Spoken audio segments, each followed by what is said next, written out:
Hello, this is the Harboring Light. I'm Mary. I give a conservative perspective about the world around me. So my introduction.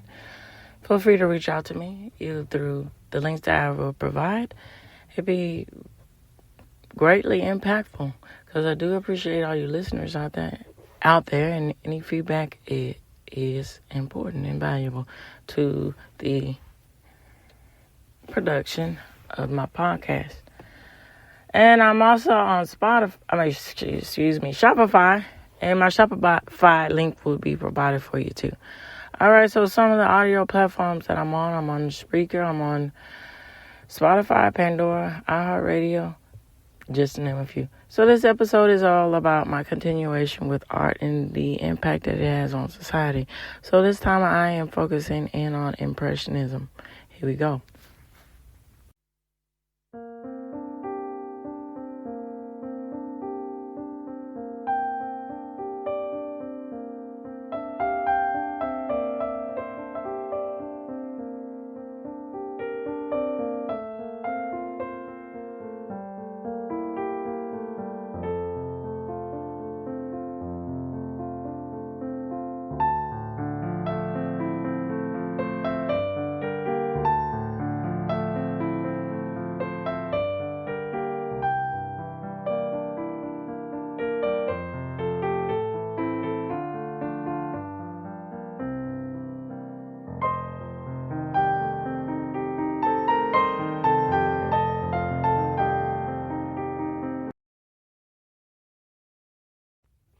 All right, so I'm going to give some thoughts about Impressionism here, and then just get into the nuts and bolts of everything about the facts.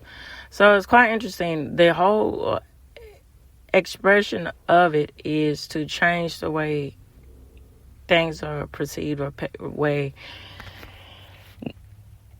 people perceive nature and their aspects and the elements in their surroundings. And typically, what is thought of when Impressionism comes to the mind or the brain or so forth is artists like Monet, Manet. When you have abstract, as it might be, imagery of lily pads, nature, or even the silhouette of the female form and so forth.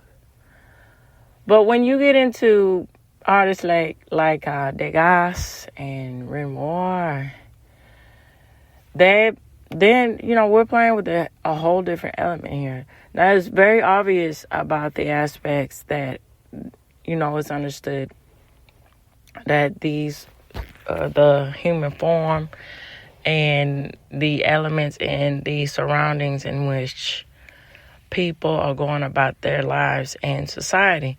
But it's quite interesting, more so with Degas and a little bit with Renoir, but Degas here, when we get in the form of movement when dancing, specifically with ballet dancing and so forth, and how very delicate and elegant it is when representing that sort of transition and movement.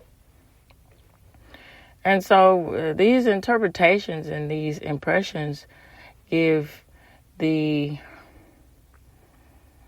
overall idea, I'm speaking from my point of view, of the aspects of life and longevity, but the balance in between everything else within everyday life. When we get in the aspects of people in shops or, in cafes and stuff, and conversing and go about themselves, it's sort of like a slice of life. Most of the elements in which Degas was painting his scenery. And it's sort of like he was saying, finding beauty and elegance and, everyday activity, and to stop and look at that and think about it and reflect on that. And that mainly was the whole idea with the aspects of Impressionism, to stop and really look and see and think and reflect about what's around you and about. Hello, Moto. Hold on just a minute. Sorry about that. And reflect and think about their disposition, people's disposition in themselves in society.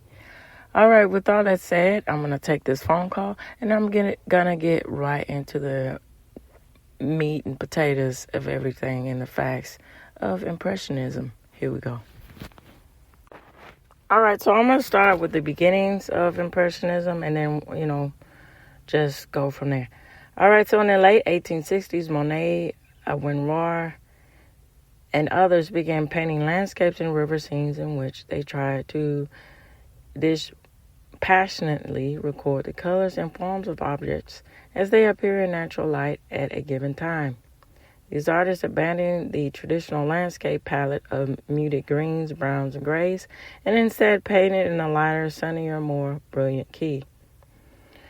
They began by painting the play of light upon water and the reflected colors of ripples, trying to reduce the manifold and animated effects of sunlight and shadow and of direct and reflected light that they observe, and the efforts to reproduce immediate visual impressions as registered on the retina. And pointillism was a key factor too in the aspects of in the introduction of Impressionism, and the aspects of mathematical formats and formula with light and shadow, and reintroducing but a different form with the palettes of color with chiaroscuro. And two, you see the different shades of color and how that can represent a form. So, for instance, the aspects of skin tones here, it started to come to play even more so with defracturing that down into the aspects of each color point. When I'm saying about pointillism, and then, experimenting and doing other things with that. So, for instance, there's many elements of color if you're watercolor, it depends on the medium that you're using, traditional oil paints or watercolor. And that's more of a present here when we get into the aspects of modernism and impressionism and stuff. But there's so many different layers in skin tones, orange, the hues of orange, blues, purples, and so forth, to depict the right element and skin tone depending on the reflection of light on it. And that's quite interesting. Okay, let me get back into it here. All right, so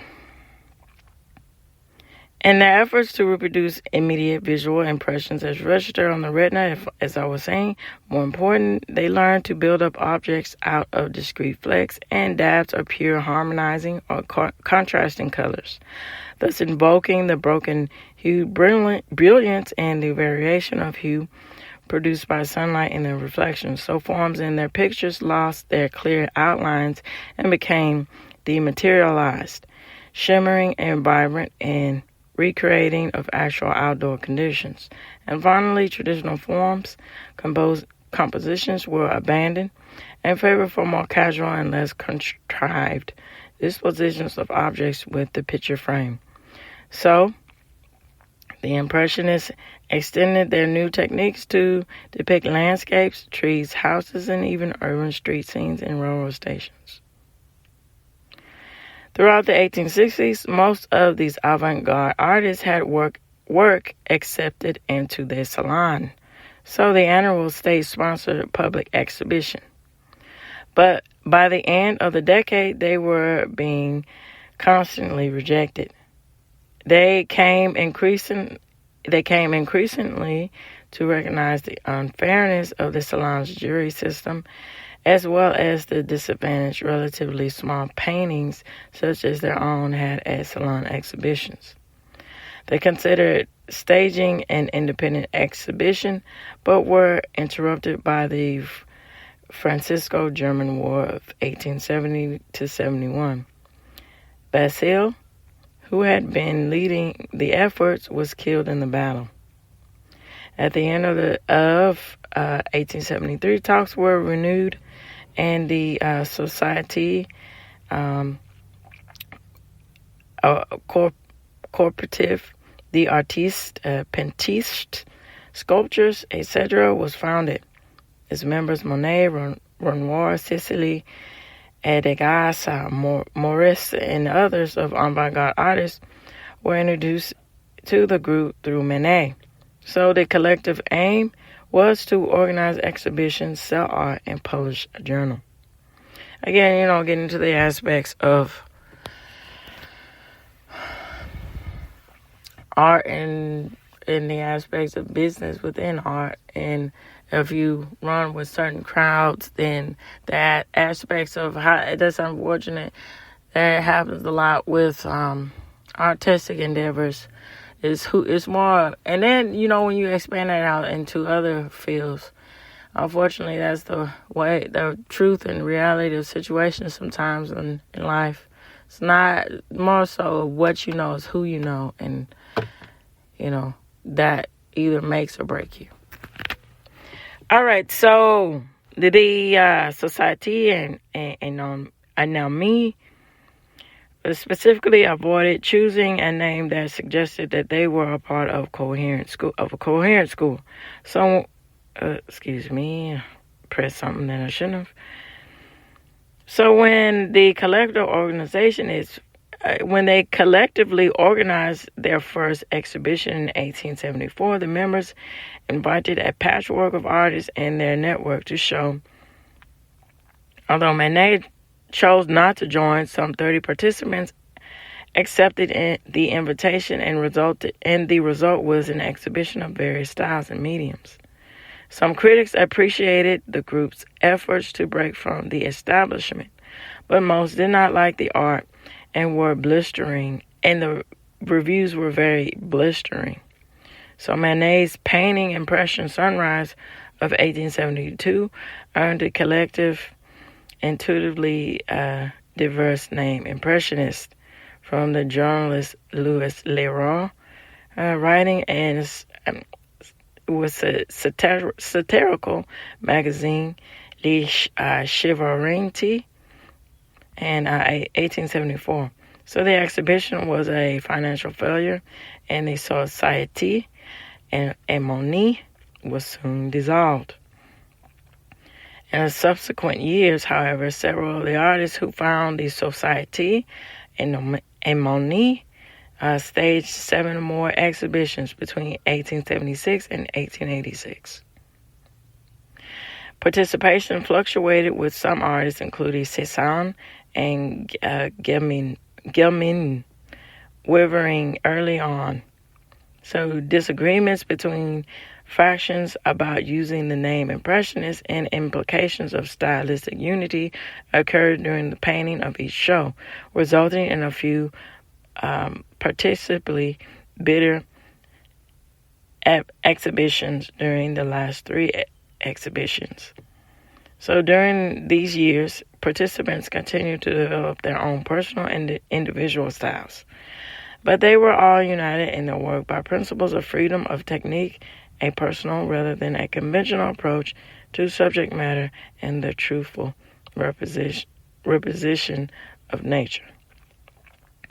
The Impressionist group had already begun to dissolve by the early 1880s, as each painter increasingly pursued his or her own aesthetic interests and principles. In the short existence, however, it had accomplished a revolution in the history of art, providing a technical starting point for Cézanne, Gauguin, George Seurat, and Vincent van Gogh, and the post-Impressionist movement. So Impressionism also opened a path for subsequent artists of Western painting. 2 diverged from traditional techniques and approaches to the subject matter. So, moving on to Post-Impressionism. So, Post-Impressionism in Western painting, the Western painting movement in France that represents both the extension of Impressionism and the rejection of the style with inherent limitations. So, the term Post-Impressionism was coined by the English artist critic Roger Fry for the work of such late 19th century painters such as Paul Cézanne, Georges Seurat, Paul Guérin, and Vincent van Gogh. And Henri de Tosse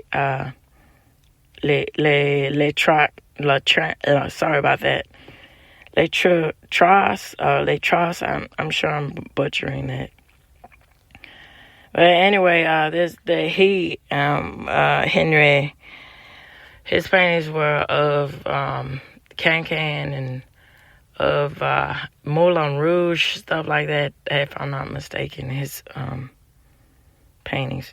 And there's also these painters, except for Van Gogh, were French. Most of them began as Impressionists.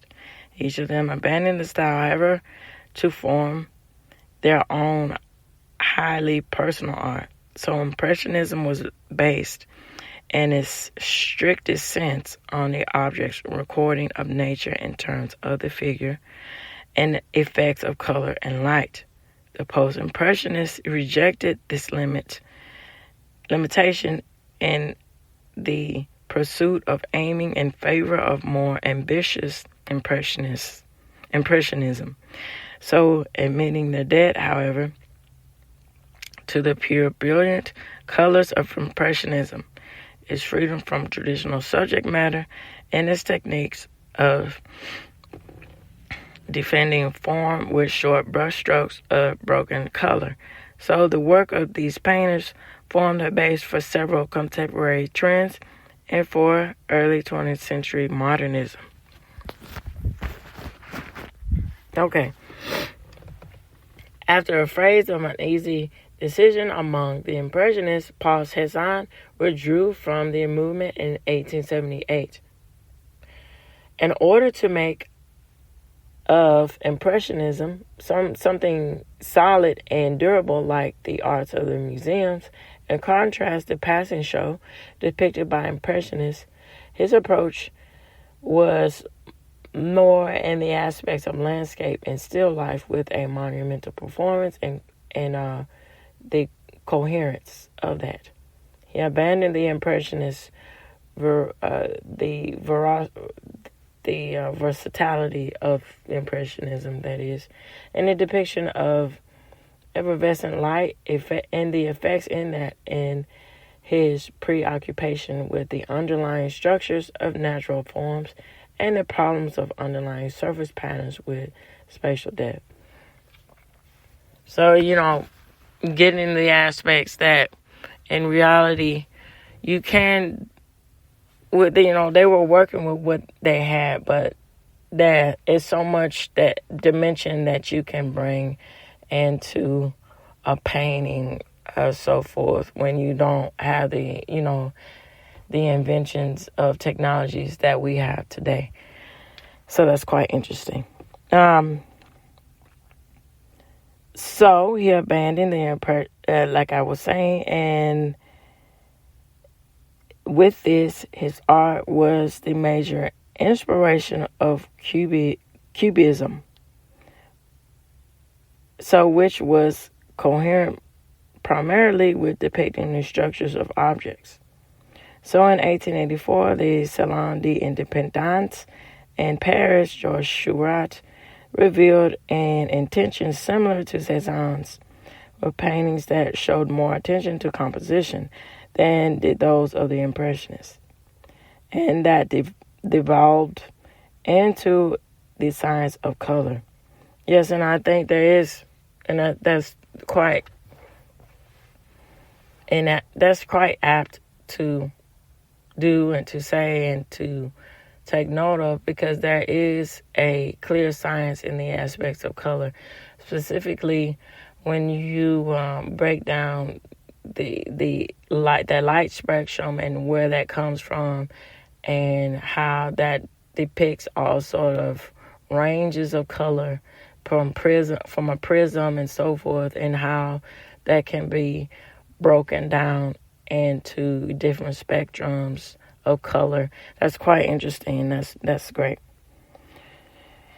If you can't tell, I'll just make a note of it. Yes, I'm very interested in, it impresses me with the aspects of color and the depth and range that it can give into our world, and then into art and visual arts, and then into things like the aspects of advertisement all the way to film, cinema, and so forth.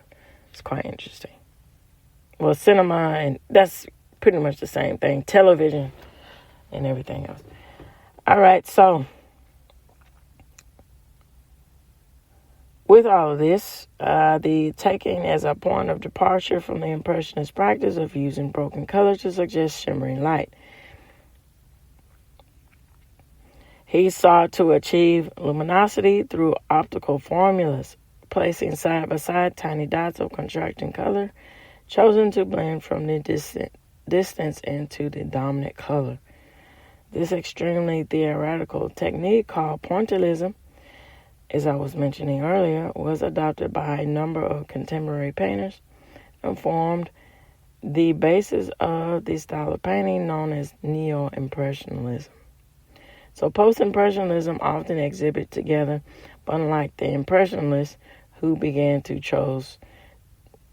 as a close-knit group, they painted mainly alone. So Cézanne painted in isolation. In southern France, his solitude was matched by Paul Gauguin, who in 1891 took up residence in Tahiti, and Van Gogh, who painted in the countryside of the Urals. So both Gauguin and Van Gogh rejected the indifferent objectivity of Impressionism in favor of a more personal spiritual expression. So after an exhibition with the Impressionists in 1886, Gauguin renounced the abominable era of naturalism with the young painter Émile Bernard. Gauguin sought a simpler truth and pure aesthetic in art, turning away from the sophisticated urban art world of Paris.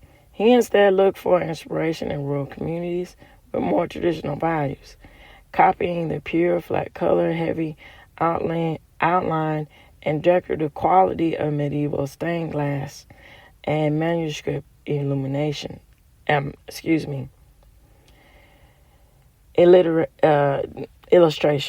And illuminations. That is, because they illuminate, light of the illustrations.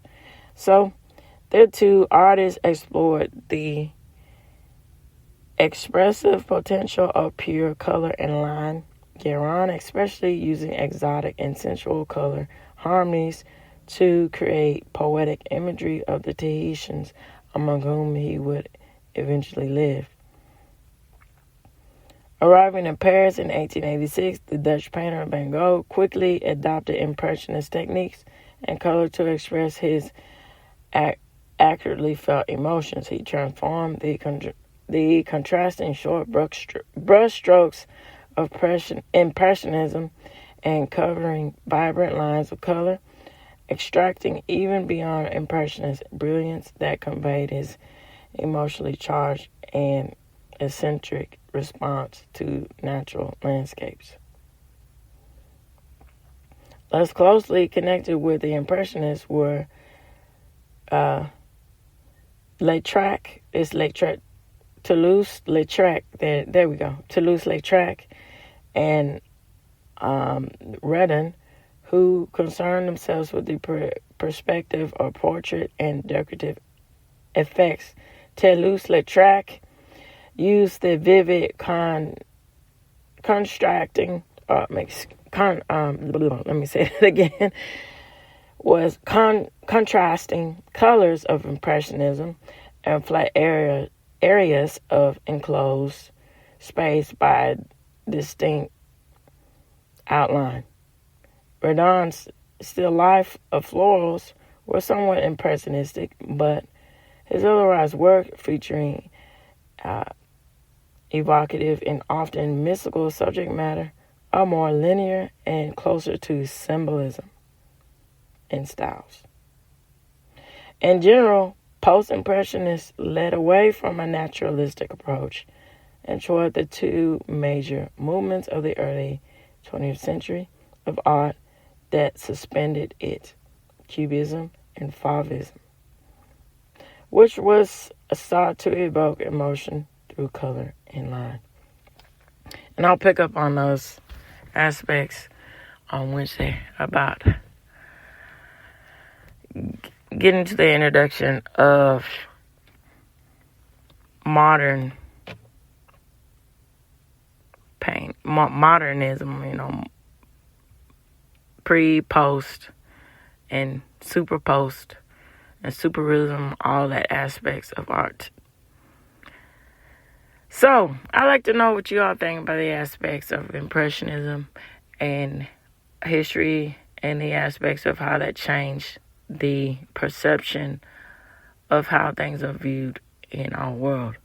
Feel free to reach out to me, and I'll have those links provided for you in this episode. All right, so this reaches the end of the Harboring Light. Tune in, turn up, and absolutely take care. Bye-bye for now.